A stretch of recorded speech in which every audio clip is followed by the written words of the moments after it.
Hello friends, आज हम आप सबके लिए लाए हैं मोदू नॉवल एक्सप्लेनेशन का पार्ट 72। इस पर जियाओ हायंग 3 टुकड़े में डिवाइड हो गया है। उसका एक पार्ट उस बुड्ढे की बात को समझने की कोशिश करने लगा। उसका दूसरा पार्ट ये समझने की कोशिश कर रहा है कि कैसे वो फेदू के गले से उस मेटल रिंग को खोल पाएगा। उसकी मेमोरी तो अच्छी है, पर उसे मशीन्स के बारे में कोई नॉलेज नहीं है। बॉम्ब का नाम सुनकर वो और भी घबरा गया है। उसका तीसरा पार्ट गोली खाने के लिए रेडी हो गया। जिंदगी में उसे बहुत कठिनाइयों का तो सामना करना पड़ा है, पर इससे पहले उसने कभी गन का सामना नहीं किया है। वो इस पल मौत का इंतजार करने लगा।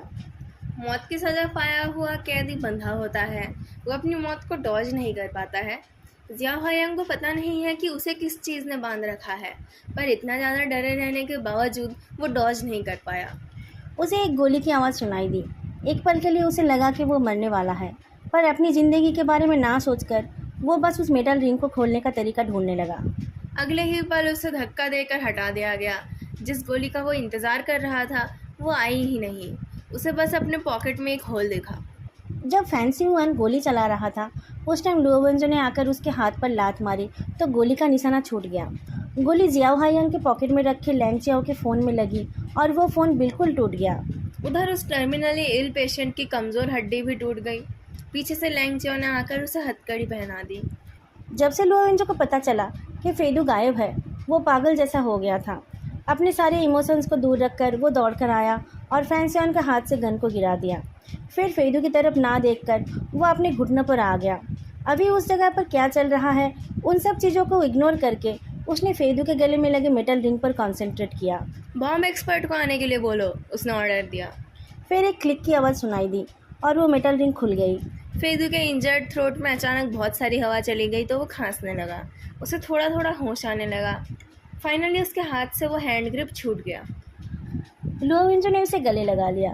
फाइनली उसकी नज़र फेदू के खून से भीगे पैंट्स और बॉडी की चोट पर पड़ी। सारे इमोशंस जिनको इसके पहले उसने इग्नोर किया था, सब वापस आ गए। वो बहुत कमज़ोर फील करने लगा। उसके लिए फेदू को पकड़ कर रखना मुश्किल होने लगा। उसके बाकी के कलीग्स तब तक पहुंच गए। कैप्टन, उन्हें लेटा दीजिए। फ्लैट, बिल्कुल फ्लैट सुला दीजिए, सांस लेने दीजिए। धीरे, आइए मदद कीजिए। लोरेंजो के हाथों में फेदू की बॉडी से खून लग गया है। उसने नोटिस किया कि इमरजेंसी मेडिकल टेक्नीशियन लोग स्किन के क्लियर होने का इंतज़ार ना करके ही फेदू के पास आ गए हैं। वो चुपचाप रोबोट की तरह उनके इंस्ट्रक्शंस को फॉलो करने लगा। फेदू एक बॉन्साई की तरह है जिसे कभी ख़राब मौसम का सामना नहीं करना पड़ा। उसकी देखभाल करना भी आसान है। वो बस ये नहीं खाता है और वो नहीं खाता है, बाकी उसे किसी भी खाने से कोई प्रॉब्लम नहीं है। उसके मीठे शब्द तो इंटरनेशनल स्टैंडर्ड के हैं और वो मज़े करने में एक्सपर्ट है। वो ग्लास की तरह है, वीक और इनडिफरेंट। किसी को दम घोट कर मारना बहुत मज़ेदार है। क्या आप फिर एक बार मुझे ये महसूस करने देंगे कि मैं अपनी माँ को देख रहा हूँ? उनकी मौत की वजह ने मुझे ट्रैप करके नहीं रखा है। इतनी सारी बड़ी बड़ी बिल्डिंग्स होने पर भी उन्होंने इस बिल्डिंग को क्यों चुना? मुझे कोई ट्रॉमा नहीं है। उस डैम बर्फ़ के जैसे बेसमेंट में पता नहीं कितने राज छुपे हैं।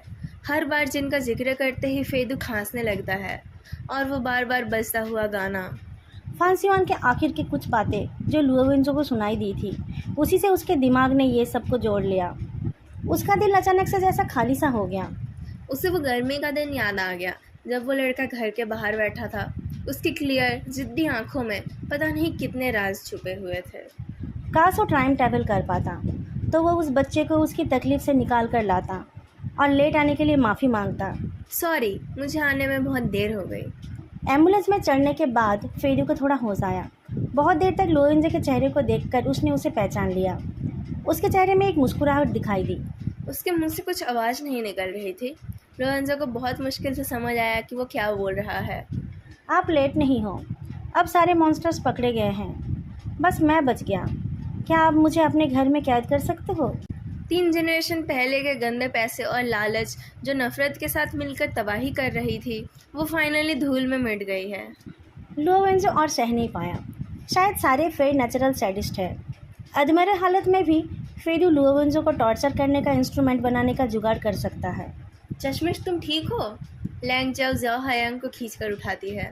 उसकी जैकेट तो अब नहीं रही और उसका स्टाइलिश स्वेटर भी अब फैशनेबल फटे कपड़े की तरह लग रहा है। अगर वो फेस धो लेगी तो लगेगा कि वो किसी मैगज़ीन की शूटिंग के लिए आई है। जियाओ हायंग जैसे नींद से जाग उठा। जियाओ जियाओ दीदी, आपका फ़ोन। अपना पॉकेट चेक करते हुए उसने बात को अधूरा छोड़ दिया और फिर खुद को सर्च करने लगा। फ़ोन के लिए चिंता मत करो, लैंगचाओ ने कहा। क्या ढूंढ रहे हो? मेरी वर्क आईडी गिर गई है। जियाओ हायंग पॉकेट के होल में हाथ डालकर इधर उधर देखता है।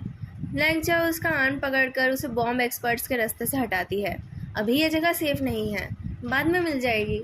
मुझे दिख गई। जियाओ हायंग की वर्क आईडी और उसकी गन उड़कर फैंसी वन के पैरों के पास गिरे थे। गिरते ही वो केस खुल गया था। केस के अंदर वर्क आईडी के साथ साथ गुजाओ की भी एक फ़ोटो थी। जियाओ हायांग को गुजाओ की मेमोरियल फ़ोटो पसंद नहीं थी। उसके पास जो फ़ोटो थी वो उस टाइम की थी जब गुजाओ अपने ईयरली वेकेशन के टाइम जियाओ हायांग को लेकर घूमने गए थे। उसमें वो थोड़ा यंग और रिलैक्स्ड दिख रहे थे। छोटे हायांग के सर पर एक हाथ रखकर वो अपने दूसरे हाथ में उसके लिए एक कॉटन कैंडी पकड़े हुए थे। कैमरा की तरफ ऑकवर्डली हंसते हुए वो अपनी मेमोरियल फ़ोटो से अलग लग रहे थे। फैंसी वन को 2 पुलिस ऑफिसर्स पकड़े हुए थे, पर उसकी नज़र उस फ़ोटो के ऊपर ही थी। जब पुलिस उसे पकड़ कर ले जा रही थी तब भी उसकी नज़र उस फ़ोटो पर ही थी। जियाओ हायांग ने उसे उठा लिया और फांसियान के नज़रों से छुपाकर उसे साफ करने लगा। उसे जल्दी बाहर चलने के लिए बोलते हुए लैंगचियाओ ने पूछा, किसकी फ़ोटो है ये? अंकल गू की। ये ऑफिसर गू है? तुम उन्हें सच में जानते थे? दिखाओ मुझे। लैंगचियाओ की वॉइस उस अंडरग्राउंड एरिया में गूंज उठी। फांसियान को जैसे बिजली का झटका लगा। वो जियाओ हायांग की तरफ जाने की कोशिश करने लगा। उसे पकड़े हुए पुलिसमैन को लगा कि वो कोई ट्रिक करना चाहता है। उन लोगों ने उसे जाने नहीं दिया। फांसियान छटपटा उठा। रुको, मुझे एक बार देखने दो, वापस आओ। जियाओ हायांग नहीं रुका। उसने बस एक बार अपनी गर्दन घुमाकर देखा। पुलिस वाले भी फांसियान को लेकर निकल रहे थे, जो गर्दन टेढ़ी करके देख रहा था। पिछले 14 साल से उसकी मेमोरी में बस गुजाओ की मेमोरियल फ़ोटो ही है। उसे कुछ और याद नहीं है। थोड़ा सा एक्सप्रेशन चेंज हो जाने पर ही उसके लिए गुजाओ को पहचानना मुश्किल हो गया। आज फैंसियाओ ने रियलाइज़ किया कि उसे गुजाओ ठीक से याद ही नहीं है। उसे बस वो जैंग ब्रदर्स ही याद है। चुनलाई कांग्लोमरेट ने उसे ऐसे बदल दिया है कि वो खुद भी पुराना फैंसियान नहीं रहा। जैंग चुंगनिंग फेदू की तरफ देख रहा था, जिसे मेडिकल टेक्नीशियंस कैरी करके ले जा रहे थे। पुलिस वाले उसे हथकड़ी पहनाकर उसके पॉकेट सर्च करने लगे तो उसके पॉकेट से उसका फ़ोन निकला। फ़ोन निकलते ही उसमें एक नोटिफिकेशन आ गया, टाइम अप, गेम ओवर। उसके साथ एक फ़ोटो भी थी जो लॉक्ड कंडीशन में दिखाई नहीं दे रही थी। जैंग चुंगलिंग ने अपना लॉक स्क्रीन कोड बताया और कहा, मुझे एक बार उसे देखने दो। क्रिमिनल पुलिस ऑफिसर ने फ़ोन को एक एविडेंस बैग में डाल दिया और प्लास्टिक के ऊपर से उसे अनलॉक करके फ़ोटो दिखाया। जैंग डोंगलाई आंखें बंद करके एक साइड होकर पड़ा है और उसका वाइट शर्ट लाल हो गया है। नहीं नहीं। समुंदर के दूसरे साइड जैंग डोंगलाई अचानक कूद उठा। वो अभी भी बंधा हुआ ही है। नहीं नहीं, और नहीं, रेड वाइन महंगी और स्टिकी है, और मैं अकेला ही क्यों? हंसती मुस्कुराती लड़कियों के ग्रुप ने उसे घेर लिया। एक ओवल फेस वाली लड़की ने उसका फ़ोन हिलाया। जैंग भैया, आप हार गए। जिसको आपके मैसेजेस मिले थे उन्होंने जवाब नहीं दिया। या तो उनको पता चल गया, नहीं तो आप फेल हो। जो भी हो, आप हार गए हो। जैंग डोंगलाई मुस्कुराकर लड़कियों को उसे अनटाई करने देता है। वो इन लड़कियों के साथ ट्रूथ और डेयर का गेम खेल रहा था। उसकी बारी आई तो उसने डेयर लिया। उन लड़कियों ने उसे किडनैप होने का नाटक करते हुए अपनी किसी दोस्त को एक फ़ोटो भेजने के लिए कहा। अगर फ़ोटो पाकर वो इंसान रिप्लाई करता है तो वो जीत जाएगा, नहीं तो उसे पनिशमेंट भोगनी पड़ेगी। मुझे देखने दो कि वो कमीना कौन है। जैंग डोंगलाई कूद पड़ा। तुम लोगों ने ये क्या कर दिया? ये तो मेरे डैड का नंबर है। जो लड़की फ़ोटो खींच रही थी उसने इनोसेंटली कहा, आप अपने डैड को टाइकून बुलाते हो? जैंग डोंगलाई हिचकी के साथ बोलता है, वो बहुत सख्त है। मैंने उन्हें कभी हंसते हुए नहीं देखा।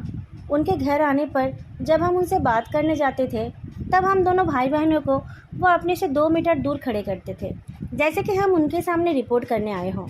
एक बार जैंग टिंग ने अपनी स्कूल यूनिफॉर्म के नीचे एक फ्लोरल ड्रेस पहन ली थी। टीचर्स ने कुछ नहीं कहा, पर डैड को जब पता चला तब वो इतना गुस्सा हो गए थे कि चाचा जी भी कुछ बोल नहीं पाए। बड़े होने के बाद हम उनसे थोड़ा थोड़ा क्लोज हो पाए हैं। शायद अब उनकी उम्र हो रही है। इतना बोलकर जैंग डोंगलाई रुक गया। जो चंचल लड़की उसके ऊपर वाइन डाल रही थी उसका एक्सप्रेशन चेंज हो गया। हैवी मेकअप और कॉन्टैक्ट लेंस के अंदर से भी उसकी आंखों का दुख दिखने लगा। उसकी सुंदर मुस्कान भी नकली लगने लगी। जैंग डोंगलाई ने पूछा, क्या हुआ? कुछ नहीं, मुझे बस मेरा बेकार स्कूल यूनिफॉर्म याद आ गया। उस लड़की ने जल्दी से अपना एक्सप्रेशन चेंज कर लिया। अब बात को मत घुमाओ और वाइन ऑर्डर करो। सुंदर लड़कियों से टॉर्मेंटेड होकर जैंग डोंगलाई को समझ नहीं आ रहा था कि उसे मुस्कुराना चाहिए या फिर रोना। बिल्डिंग के ऊपर से स्विमिंग पूल के पास वाली भीड़ की तरफ देखकर जो हुआइजिन चुपचाप चला गया। सूरज डूब रहा था। लूजिया बहुत टेंस्ड होकर किसी से फ़ोन पर बात कर रहा था। 2 बार पूछकर उसे तसल्ली मिली कि सब कुछ ठीक है, हम 2 दिन में वापस आ जाएंगे। जो हुआइजिन सोचने लगा कि वो कहाँ वापस जाएगा। चाइना उसके लिए अनफेमिलियर है, पुराना जो हाउस भी उसका घर नहीं है, उसके सबसे क्लोज रिलेटिव्स भी अब नहीं रहे। लूजिया चुपचाप 2 आइसक्रीम लेकर आया। उसका कहना है कि यहाँ की आइसक्रीम चाइना की आइसक्रीम से ज़्यादा मीठी है। ये उसे इतनी पसंद आई है कि वह घर जाने से पहले मन भर के आइसक्रीम खा लेना चाहता है। जो हुआइजिन ने कभी इस बारे में नहीं सोचा। पास बैठकर लूजिया ने कहा, सब पकड़े गए हैं। चुनलाई कॉन्ग्लोमेरेट के मालिक, जिन्होंने आपको मारने की कोशिश की थी, और जिस ग्रुप ने आपके भाई को मरवाया है, सब लोग। लूजिया ने धीरे धीरे सब कुछ बताया। स्टोरी बहुत ही कॉम्प्लिकेटेड है, जिसमें वो लोग बस प्रॉप्स हैं। जो हुआइजिन ने एक स्कूप आइसक्रीम मुंह में ले लिया। उसे कुछ टेस्ट समझ ही नहीं आया। उसने अपने चेहरे को अपने घुटनों में छुपा लिया और फिर वो जोर से रोने लगा। यान सिटी में सुबह हो गई है। ओवरटाइम काम करने वाले पुलिस वाले हाथ मुंह धोकर एक शॉर्ट मीटिंग के लिए इकट्ठे हुए और फिर अपने अपने काम पर लग गए। वेइलान ने सरेंडर कर दिया। एक इंटरोगेशन रूम में पुलिस से एक सिगरेट लेकर उसने बोलना शुरू कर दिया। मेरा ओरिजिनल नाम वेइलान है। मैं किसी को मारकर भाग गई थी। इन लोगों ने मुझे फॉल्स आइडेंटिटी दी थी। हाँ, मैं टेस्टिफाई कर सकती हूँ। रिग्रेट? वेइलान मुस्कुराकर सिगरेट की राख झाड़ती है। किसी ने सुबह जल्दी उठकर पटाखे जला दिए हैं। इंटरोगेशन रूम के अंदर तक उसकी हल्की आवाज़ आने लगी। उसने धीरे से पूछा, नया साल आ गया है ना? सफ़ेद बाल वाला एक आदमी बैठा हुआ है। जो जैकेट वो पहनकर आया है वो बहुत बार धुलाई की वजह से सफ़ेद सी हो गई है। वो आदमी बेचैन है और अपनी सीट पर आराम से बैठ भी नहीं पा रहा है। उसके पूछने पर एक वॉलंटियर ने कहा, अंकल गोहेंग, आप परेशान मत होइए, अभी सब कुछ शुरू होगा, आप चलिए मेरे साथ। क्या सबको पता है कि मैं कौन हूँ? सबको पता है, और हमारे उम्मीद से ज़्यादा लोग यहाँ आए हैं। सिटी ब्यूरो से भी कोई आने वाला है। उसका नाम अनाउंस हुआ तो गोहेंग माइक्रोफोन के सामने जाकर खड़ा हुआ। यान यूनिवर्सिटी के लेक्चर हॉल में लगभग 20-25 लोग बैठे हुए हैं। सबसे यंग इंसान 35-36 साल का है, बाकी लोगों की उम्र ज़्यादा है। फ्रंट रो में जो लेडी बैठी है वो शायद चूतोंग की माँ है। मेरा नाम गोहेंग है और ये मेरी बेटी गोफेई है। गोहेंग एक फ़ोटो दिखाते हुए बोलता है। 20 साल से भी ज़्यादा पहले हम लोटस माउंटेन में रहते थे। लोवेंजो चुपचाप अंदर आ गया। पीछे की सीट में बैठकर वो गोहेंग की बातें सुनने लगा।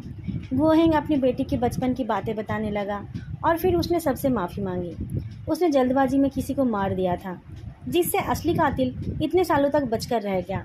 गोहेंग के बाद लोवेंजो बोलने गया। पता नहीं कितने दिनों बाद आज वो फिर अपनी यूनिफॉर्म में है। साफ यूनिफॉर्म की वजह से आज वो दूसरे दिनों से ज़्यादा फॉर्मल लग रहा है। उसने कहा, मैं सिटी ब्यूरो की तरफ से सबको कुछ बताने आया हूँ। साल के एंड में हमने चुनलाई कॉन्ग्लोमरेट के चेयरमैन जेंग चुनलिंग को उनके भाई और बाकी साथियों के साथ अरेस्ट किया है।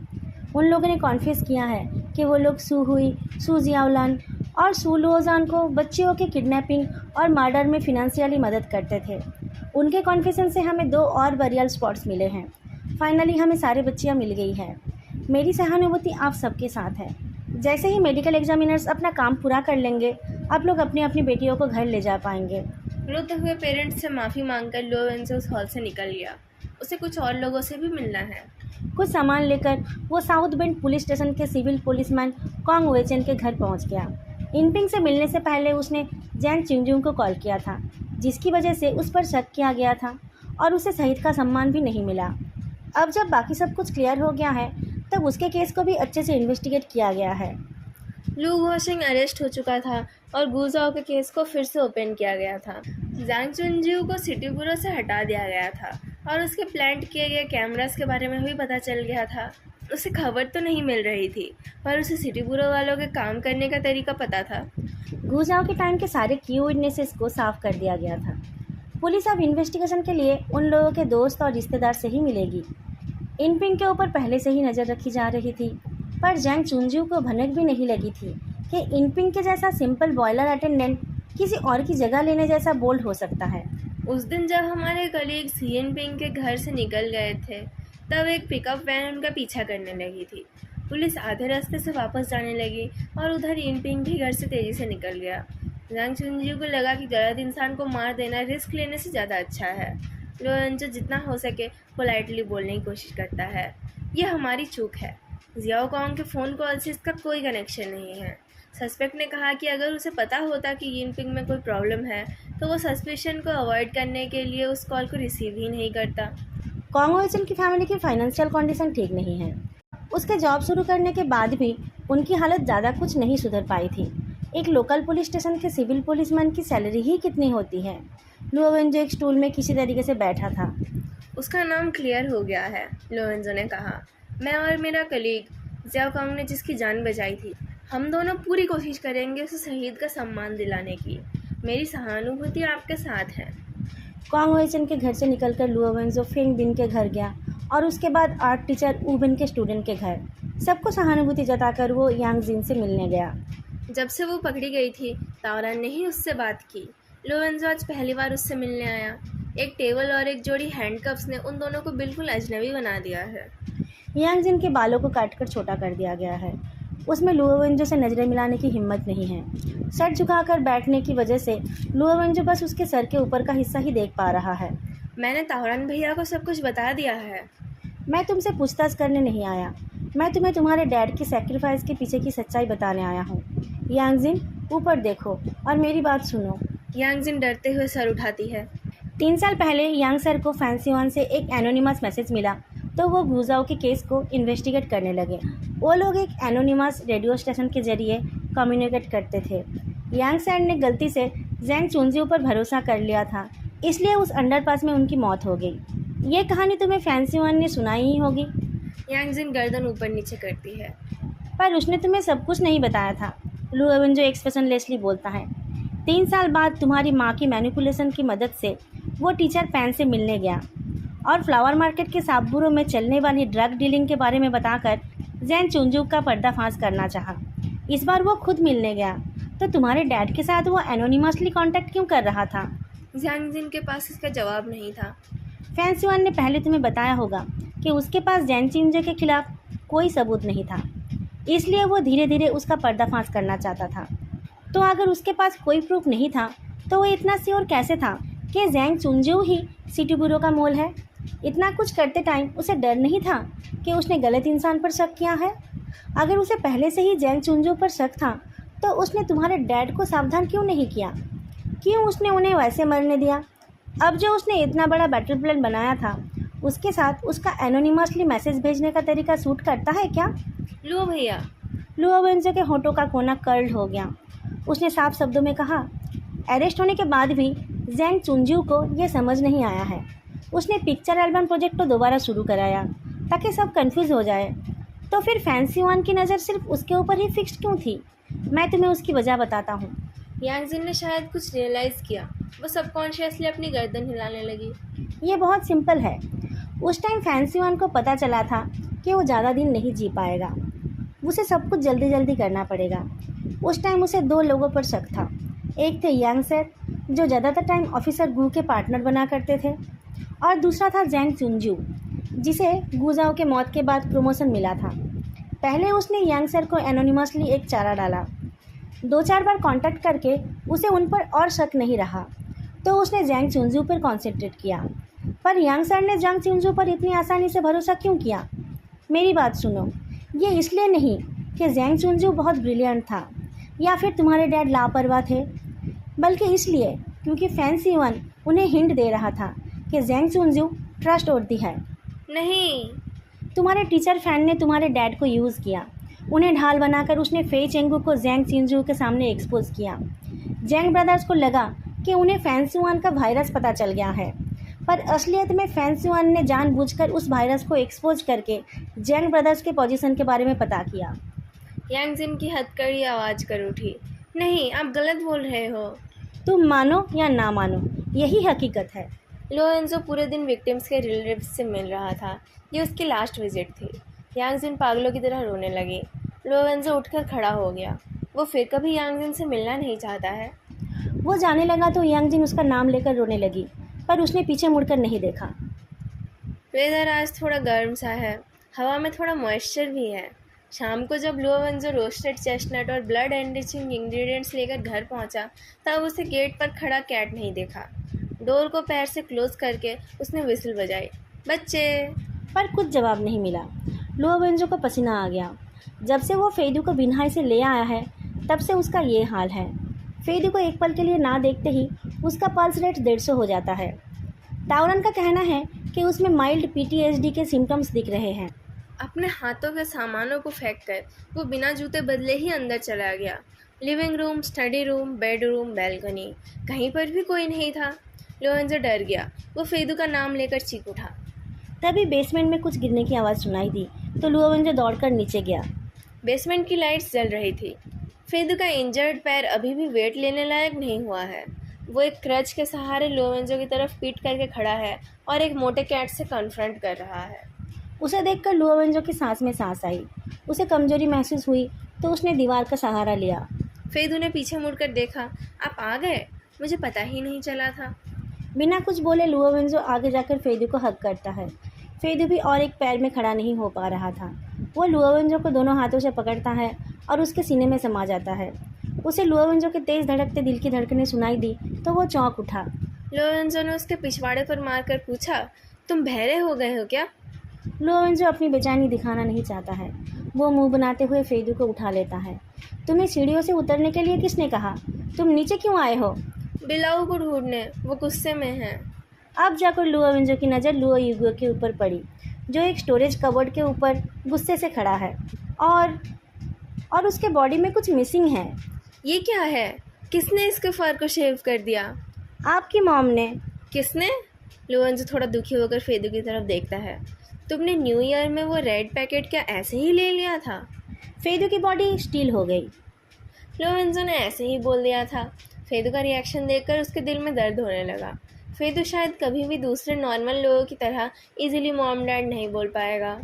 लुओ वेंजो को पता है कि उसने कुछ गलत बोला है। बात बदलते हुए उसने पूछा, इतनी ठंड में कॉमरेड मू जियाओ सिंह ने इसका ये हाल क्यों कर दिया? मॉम ने कहा कि इससे उसे सच्चाई पता चलेगी। उसे समझ आएगा कि वो वाकई मोटा है, फर की वजह से मोटा नहीं लगता है। लुओ वेंजो को फेदू की बाकी की बातें सुनाई नहीं दी। सीढ़ी पर एक पैर रखकर वो फेदू की तरफ देखता रहा। जैसे कुछ हुआ ही नहीं, ऐसे जताते हुए फेदू ने नज़रें फेर ली। मुझे चेस्टनट की खुशबू आ रही है। Every day is a new day.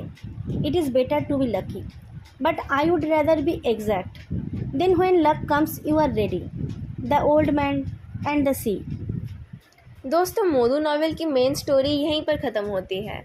हम इसे बहुत पहले ही ख़त्म कर देना चाहते थे, पर बहुत सारे रीजंस की वजह से कर नहीं पाए। वी होप हमारी एक्सप्लेनेशन आप लोगों को अच्छी लगी। इसके एक्स्ट्रा पार्ट्स को भी हम जल्दी से जल्दी एक्सप्लेन कर देंगे। फिर मिलेंगे अगली वीडियो में 1-2 एक्स्ट्रा पार्ट्स लेकर। तब तक के लिए बाय।